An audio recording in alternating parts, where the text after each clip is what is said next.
यहाँ के बच्चों को अपॉर्चुनिटीज़ नहीं मिलती है, अल्लाह इन्हें कामयाब कर दे। मैं आईपीएस ऑफिसर्स को पढ़ा रहा था, एमएनसीज में मेरे प्रोजेक्ट हो रहे थे, तब डॉक्टर रफ़ीक साहब मेरे ज़िंदगी में आए। बोले उम्मत को कौन पढ़ाएगा, हमारी कम्युनिटी को कौन पढ़ाएगा। पैसा मिल सकता है लेकिन अच्छे लोग नहीं मिलते हैं। एक मेंटर को बनाकर रखना। अपने ज़िंदगी में कामयाब होना चाहते हो, पेट्रोल हो जाता तो ऐतल कुर्सी पढ़ के दम करके गाड़ी को वहीं का वहीं रोक कर इंस्टीट्यूट पैदल जाता था, तो 3 घंटे तक दिल में धड़कन रहती थी कि मेरी गाड़ी है कि चलेगी। इतने अच्छे लोग इंग्लिश हाउस एकेडमी से जुड़े हैं। मैं कहता हूँ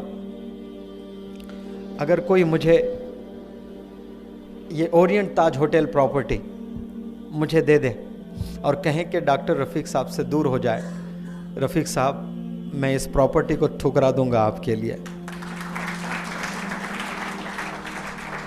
याद रखना, अच्छे लोगों से दोस्ती करना ये बहुत बड़ी दौलत है, ऐसी बड़ी दौलत है जो आसानी से मिलेगी नहीं आपको। पैसा मिल सकता है लेकिन अच्छे लोग नहीं मिलते हैं। एक मेंटर को बनाकर रखना। अपने ज़िंदगी में कामयाब होना चाहते हो, एरोगेंस हमेशा नीचे रहता है आपका। जब उनका हाथ सर पर होता है, उनके गाइडेंस पर हम लोग चलते हैं। डॉक्टर साहब के पास नो नहीं है किताब में, नो टुमारो ये चीज़ें है ही नहीं। एक दफ़ा मुझे फ़ोन किए, यहाँ आइए एक इनाग्रेशन है ज़बरदस्त। डॉक्टर साहब का ज़बरदस्त जो है कम से कम हम लोग के 1000 गुना हम लगा कर बोलते हैं ना ज़बरदस्त, उनका नॉर्मल ज़बरदस्त भी वैसा होता है, यानी आदमी में वो मोटिवेशन आता है। बोले यहाँ एक ज़बरदस्त इनाग्रेशन है, फौरी आइए। मैंने कहा कि सर 35 किलोमीटर दूर हूँ आपसे मैं।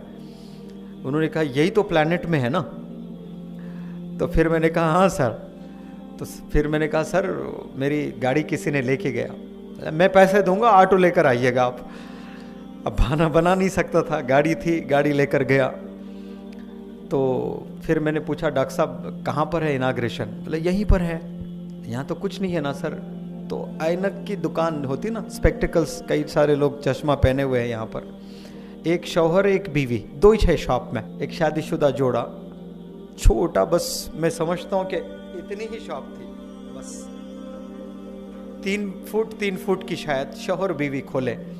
और इनाग्रेशन में सर मेहमान कहाँ हैं, आप ही मेहमान, गेस्ट आप ही हो, बोल रहे डॉक्टर साहब। फिर बोले देखो बड़े बड़े इनाग्रल फंक्शंस में कोई भी जाता, ये गरीब जब बुलाते हैं तो कोई नहीं आते हैं, तो कम से कम हम आ जाए तो वो लोग खुश हो जाते हैं। तो एक पर्सनैलिटी, एक बंदे को भी रेस्पेक्ट करना, वो गरीब हो, वो मैंने मेरे उस्ताद डॉक्टर रफ़ीक साहब से सीखा है। शायद मैं पर्सनैलिटी डेवलपमेंट ट्रेनर नहीं बनता अगर मेरे साथ डॉक्टर रफ़ीक साहब ना होते। मैं आईपीएस ऑफिसर्स को पढ़ा रहा था, एमएनसीज में मेरे प्रोजेक्ट हो रहे थे, तब डॉक्टर रफ़ीक साहब मेरे ज़िंदगी में आए। बोले उम्मत को कौन पढ़ाएगा, हमारी कम्युनिटी को कौन पढ़ाएगा। आप तो बहुत अच्छा कर लेंगे, आपके वालिद का इंतकाल हो गया, अकाउंट में कुछ चाहते हैं उनके।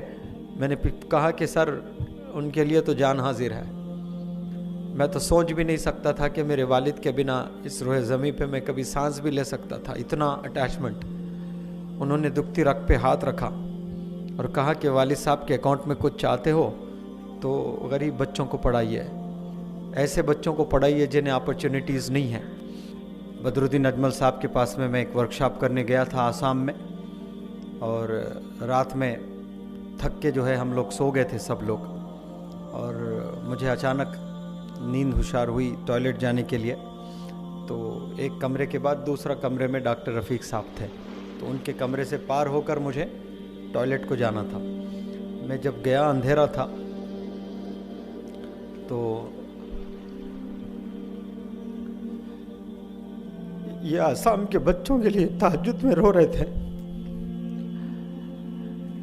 कोई है जिन्हें जानते नहीं, उनके लिए आंसू। रात में 2 बजे तहज्जुद की नमाज में अकेले, मैं ये सिसकियाँ किसकी है, देखा तो डॉक्टर रफ़ीक साहब दुआ कर रहे हैं कि यहाँ के बच्चों को अपॉर्चुनिटीज़ नहीं मिलती है, अल्लाह इन्हें कामयाब कर दे, ये वर्कशॉप आसाम में आम कर दे। ये इनको हैदराबाद में ये पैंट शर्ट में वली है करके बोलते हैं, ये सामने मुझे नहीं कहना है। डॉक्टर रफ़ीक साहब को बदरुद्दीन अजमल साहब मिलते हैं तो पेशानी पर चुम्मा लेते हैं और कहते हैं इनको डॉक्टर रफ़ीक ना बोलो, अल्लामा डॉक्टर रफ़ीक बोलो। इतना उम्मत का दर्द मेरे हयात में मैंने किसी पर्सनालिटी में नहीं देखा। देखा तो अपने अपने इदारों के लिए देखा, सबको अपने दुकानों के लिए देखा, अपने ऑर्गेनाइजेशंस के लिए देखा। ये वाहिद पूरे इंडिया में एक पर्सनालिटी को देखा मैंने जो सबके एनजीओस को प्रमोट करने में लगते हैं। इतना इदारे को दिल से चाहना आज हमारी उम्मत में ये चीज़ नहीं है। सिर्फ अपने ही मदरसे को अच्छा मदरसा बोलते हैं, अपने ही स्कूल को अच्छा स्कूल बोलते हैं, उसको ही प्रमोट करने चलते हैं। मैं अल्लाह से शुक्रिया अदा करता हूँ कि इतना ज़बरदस्त उस्ताद मेरे ज़िंदगी में मुझे अता फरमाया अल्लाह सुब्हानहू तआला ने। I take this opportunity to thank you sir. ये आप ही की दुआएं हैं, ये आप ही की मोहब्बत है जो ये प्रोग्राम बिना कोई प्रॉब्लम्स के अल्हम्दुलिल्लाह यहाँ तक हुआ है।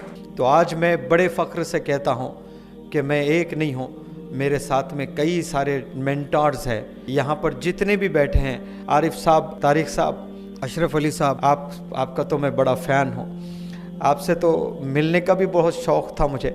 हिमालयन किताबों को देखकर इतना खुश होता था कि ये हमारे मुसलमान लोग भी, मैकडॉनल्ड्स से मैं सोचता था, मैकडॉनल्ड्स तो सब चलाते हैं लेकिन कितना बड़ा ब्रांड ये हिमालय बुक स्टोर चलाते हैं। कभी कभार जाकर किताब ग्रामर की देखकर पैसे नहीं होते थे सर, कुछ इडियम्स देख लेके आ जाता था मैं। आपके शॉप में भी आके कई दफ़ा ऐसा किया था मैं।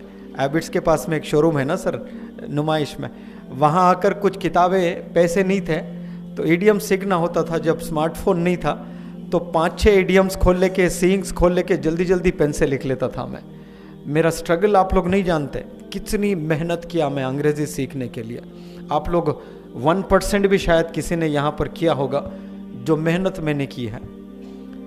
पेट्रोल हो जाता तो ऐतल कुर्सी पढ़ के दम करके गाड़ी को वहीं का वहीं रोककर इंस्टीट्यूट पैदल जाता था तो 3 घंटे तक दिल में धड़कन रहती थी कि मेरी गाड़ी है कि चले गई। दूर से जब वापसी में 12 बजे रात में गाड़ी दिखती थी तो ऐसा खुश होता था जैसे ताजमहल मिल गया है। वो मेहनतों से मैं यहाँ पहुँचा हूँ।